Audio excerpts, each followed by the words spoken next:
Hi everyone, welcome to the video, and this one is about my stock photography and videography earnings for the month of September.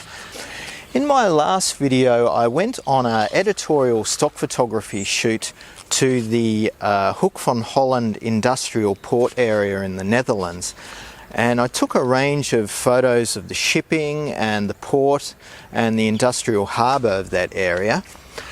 And I told you guys that I would report back any sales that I had of those assets that I took.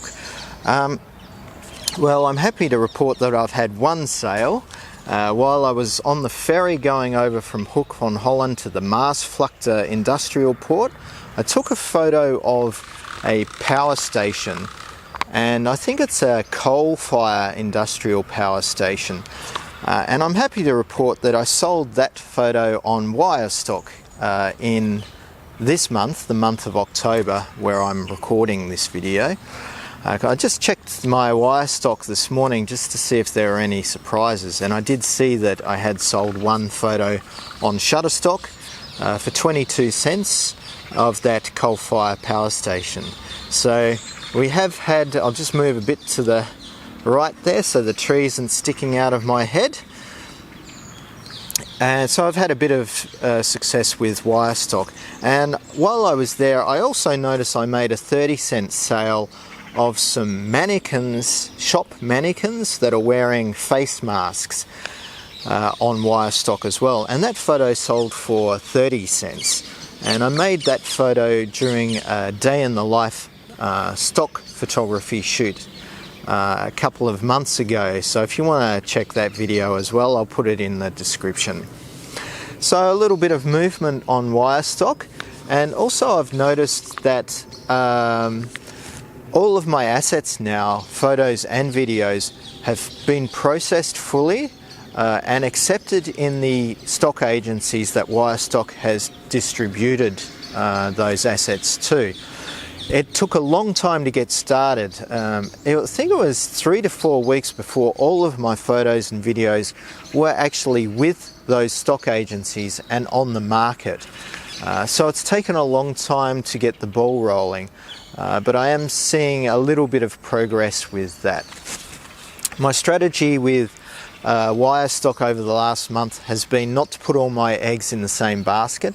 So I've been putting some assets in Wirestock and some assets with my other agencies such as Shutterstock, Alamy, Adobe Stock, Dreamstime and iStockGetty, just to spread out the risk and also to see what the difference is in progress between Wirestock assets that have been uploaded and the ones that have been uploaded to the other agencies, so I can compare them. Okay, well this video is about my stock photography earnings for the month of September, so let's get started with Shutterstock. And Shutterstock, I had a record month this month, and I made a total of $106.59 with that agency. With Shutterstock I have around 2,200 images and 132 videos uploaded. And I had a couple of highlights. I made 4 video sales for Shutterstock, and those 4 videos sold for a total of $55 out of that $106. So from 4 video sales I've made up almost half of my total income earnings for Shutterstock for the month of September. So it definitely shows the potential of video. The only trouble is with video, you really have to get a banging subject because videos sell less often than photos. So the subject really has to be compelling for customers to buy. And also the amount of time invested in uploading, editing, keywording and captioning those videos takes longer than with stock photos. So that's the only downside. But if you find a banging subject, you're going to be in the money with video, and it will only increase. So one of those videos that I sold was for $20.12, and it was a video of the Germany to Amsterdam ICE fast train. And That train was going into Amsterdam Central Station when I videoed it. So it was really nice to get that sale. The rest of the videos were the usual gannet trapped in plastic on the beach, but I'll take those.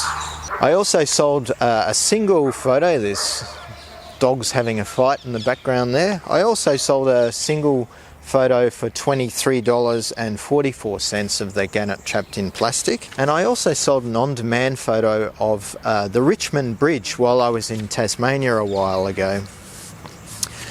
And I went down very low to the water for this photo to try and get as dynamic angle as I could, because I'd looked online and there were a lot of photos of this bridge, but not too many from low down with the water close to the foreground. And so I put my camera very close to the water with the flip up screen so I could just look at it and not get down too close to the water. And the water in the foreground was really smooth and the bridge was really lit in nice afternoon light. So that photo sold for $4.25. And there was another photo of a Tesla electric car charging, which is my favourite, one of my favourite subjects to photograph, just electric cars charging on chargers. I think I sold a video last month or the month before of another electric car charging during a snowstorm. So that was, I think that was for around $20 as well, and that was in 4K and just done with my iPhone. So the photo that I took of the Tesla charging that sold was for $2.29. Okay, now I'll get into my little agencies now that I haven't invested too much time into because I just haven't had too much time to give. And those agencies are IEM, Dreamstime, Big Stock, 123RF, Deposit Photos, and Wirestock. So in total for September for all of those agencies I made $9.60, and in September I didn't make any sales with Wirestock, as I said before. Those sales came in October. I guess one of the highlights for Dreamstime was a photo I sold for only 35 cents. That wasn't the highlight. The highlight was that someone bought it, and it was of a beef cattle that I took in the countryside, and I noticed this cow was just covered in these huge fat ticks. So I put on my 70-200mm lens and tried to get as close as I could to this cow, which was on the other side of the fence, and it was quite safe. And I took a photo of this massive tick that was on this cow.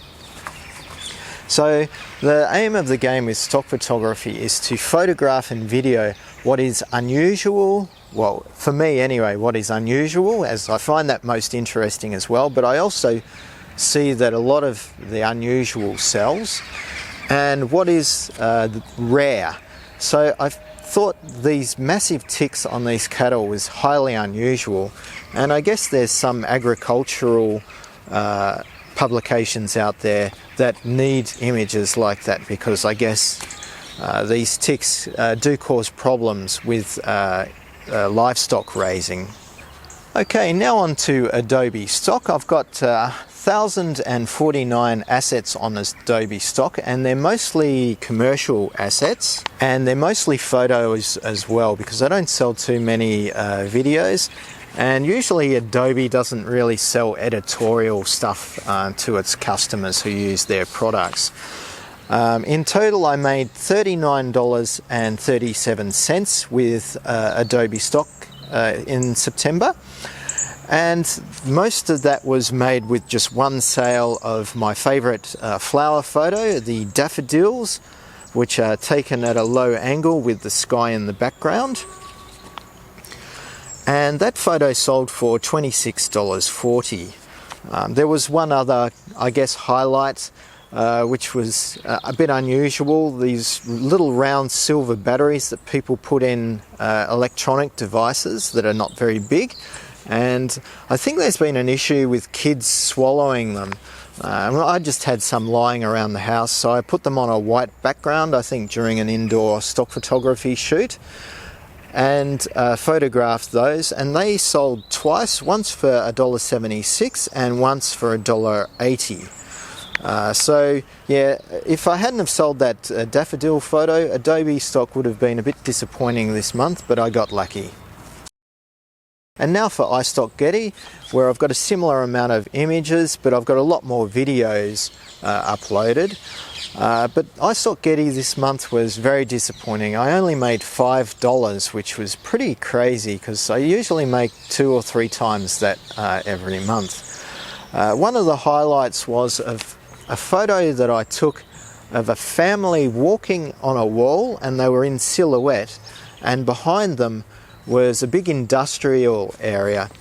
So I keyworded that. It was an editorial image. I keyworded that so it was kind of showing themes about the environment and people's health and families and just people living close to industrial areas. And that sold for $1.25. So in total for iStockGetty, $5 for the month of September.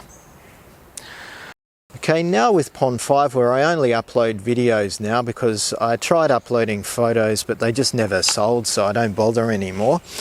And I sold 2 videos on Pond 5. One was of the usual gannet in plastic, which sold for $6.56. And the other one was of recycling glass container, where I videoed my partner as she put some glass into a recycling bin, and I uploaded that as editorial. You couldn't see her face, so there was no issues with privacy or portrait rights, which is a bit of a problem here in the Netherlands if you don't have a written release. And I sold that recycling glass video for $10. And I was really happy with that because I took it with my iPhone SE 2020, so it's always nice to get an iPhone video in the bag. So my total sales for Pond 5 for the month of September was $16.56. Okay, I've got the sun creeping up over the tree there and illuminating my big dome head, so I'm overexposing a bit, so I just move the camera a bit to the right. And let's talk about Alamy now. But before I do that, if you liked this video or found it interesting or helpful, whack on that like button, and also hit the bell notification if you're subscribed, and that will let you know when my irregularly uploaded videos come online so you don't miss them. If you want to go the extra mile, just feel free to share this video as well if you know anyone who's interested in stock photography or photography in general. Okay, let's get on to Alamy now. And with Alamy, I only had 1 sale for September, but it was of a single photo that sold for $20, and that was of the gannet trapped in plastic on the beach. So for Alamy, I made $20. Okay, how much did I make for the month of September with stock photography and videography? Well, in total I made $197.12, which is a record month. I haven't made that amount of money since February in 2020, with the exception of November 2020, when I had that one bizarre sale of $600 for one photo. But except for that, I haven't had these kinds of results since before the you-know-what hit. So it's a really promising sign that my portfolio is starting to recover from all the shocks that it's taken, and it's just starting to grow. And I'm just going to be uploading more videos and photos and helping that make me more money every month. Stay tuned for the next video where I do a hands-on review of a stock photography lens, which is a super zoom RF lens, 24mm to 240mm, and I've got it on a Canon RP RF body, or a Canon RP mirrorless body. And I just go through everything to do with photos and videos with the lens to see if it is suitable to be used as a tool for stock photography and videography. So stay tuned for that one. In the meantime, guys, look after yourselves, and I'll see you in the next video. Bye! You make me feel